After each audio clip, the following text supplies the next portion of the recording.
Hello বন্ধুরা, তো আজকে বাজার থেকে কি কি কিনে আনা হয়েছে তো সেগুলো তোমার সাথে শেয়ার করছি।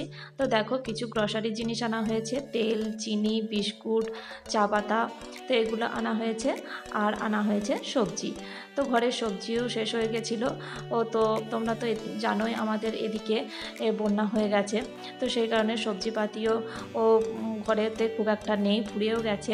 তাই জল বাড়ার আগেই, বন্যার জল বাড়ার আগে তো কিছু সবজিপাতি আরও কিছু কিনে আনা হলো। আর দেখো, বাজার থেকে আনা হয়েছে দুটো গামছা। তো দেখো কি কি সবজি কিনে আনা হয়েছে: লাফা, ঘি করলা, তারপর হচ্ছে ভেন্ডি, ঝিঙে, উচ্ছে। তো এই সমস্ত সবজিগুলো কিনে আনা হয়েছে। তো এখন এবার এগুলোকে আমি ক্যারির মধ্যে ভরে নিলাম। ভরে এগুলোকে এখন আমি ফ্রিজে তুলে রাখবো। তাহলে বন্ধুরা, আমার এই আজকের ভিডিও কেমন লাগলো অবশ্যই কমেন্টে জানাবে। ভালো লাগলে লাইক, কমেন্ট, শেয়ার করবে এবং চ্যানেলটি সাবস্ক্রাইব করে আমার পাশে থাকবে। তাহলে আজকের মতো ভিডিও